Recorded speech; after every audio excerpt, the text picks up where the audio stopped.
So it's been a while since Respawn announced that June was gonna be a dry spell in terms of Apex content, and I'm not sure about you guys, but I definitely feel it. To me, Season 9 had a very strong and fun start, and just like every other season Respawn has dropped, it just slowly but surely became very repetitive and somewhat boring, which to me is kind of bad. I feel like Respawn needs to work on their post-season support, because normally when Respawn drops a new season, the first couple of weeks, the first 2 to 3 weeks is always really fun because we have brand new content to try out, but then the inevitable takes place and the content becomes very dry, as we all could see right now. Thank God we have the ALGS going on, because I've been watching all of those games over on Twitch. Competitive Apex is always really fun to watch, and that's been keeping me somewhat busy recently, but I still feel like Respawn needs to give us some more content. Not that much, a LTM here and there, a brand new takeover here and there. It doesn't take much for Respawn to give us some intermittent, that's the word, intermittent, yeah, I feel like that's the word, intermittent content for Apex. But enough of that talk, let's take a look at some Apex news, because I haven't made a full-fledged news video in a very long time. If you guys have realized, my content has shifted a lot since Season 9 dropped. I'm making more like original content, a lot more like just reaction-based, entertainment-based, gameplay-based content, which to me is really fun. I've been making news videos ever since I began, and news kind of gets boring. Like, if I post a news video every single day, it eventually will get very boring and repetitive, and I just hate feeling bored. So for you guys who love to see me post news and leaks and stuff, it's still going to be here every now and then, but expect more different styles of content as well. So today let's talk about some of the most recent Apex news, because we do have a lot. We have some very interesting news about some legend changes coming very soon, the current legend pick rates in Apex, because the Season 9 legend pick rate has been completely changed and completely just altered compared to Season 8 and Season 7. Some legends like Horizon, who were once number 1 to number 2 or 3, are now so much less played because of nerfs and stuff. So we're going to be talking about that in this video, as well as some general legend rebalancing that Respawn has been talking about. If you guys do happen to enjoy, hit that like button right now, I'd appreciate it so much. Can we hit 500 likes on this video?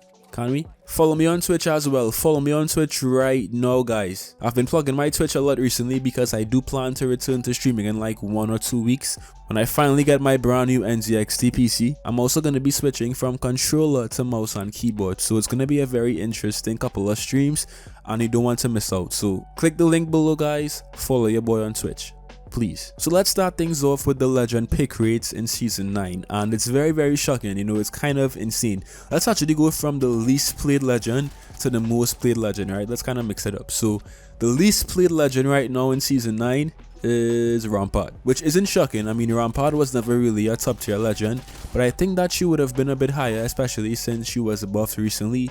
But no, she's still the least played legend in Apex with just a 1.6% pick rate, which is crazy. Then we have Crypto with a 1.7% pick rate, which to me is also shocking because Crypto is a lot more effective than Rampart, and a good Crypto main is very insane and useful to a team. But for some reason, guys, people just don't play Crypto that much. I don't know why. Then we have Watson with a 2.1% pick rate.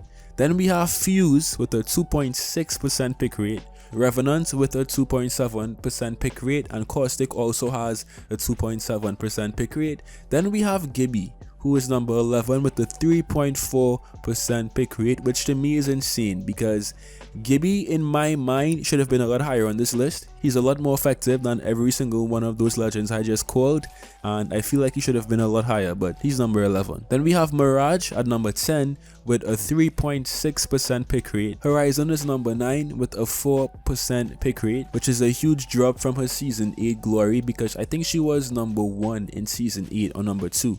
Top 3 for sure, so she has dropped a lot because of her nerf in Season 9. Loba in number 8 with a 4.5% pick rate. Bangalore is number 7 with a 7.2% pick rate, which is a lot higher than all of the previous ones. Pathfinder in number 6, Good Old Pathy with a 8.4% pick rate. Valk in number 5 with a 8.5% pick rate.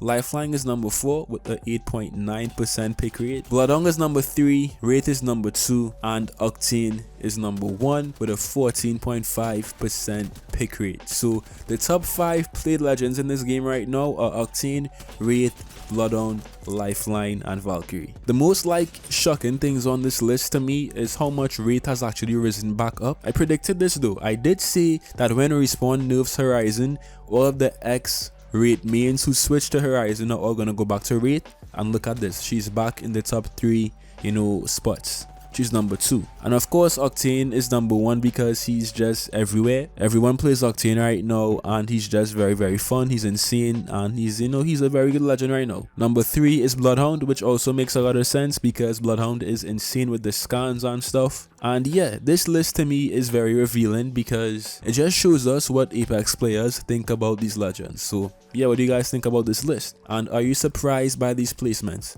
Let me see your thoughts down below. Now this next news happened like 3 weeks ago, so I'm really late, but basically Respawn kind of hinted at a Revenant buff, which is interesting because 1, Revenant right now is in a really decent place. His ultimate is insane, his tactical is insane, but what Respawn wants to buff is Revenant's passive, or should I say his climb. This makes perfect sense to me because when I first saw that Respawn wanted to buff Revenant, I was kind of afraid because if Respawn wanted to buff Revenant's ultimate, that would not make any sense.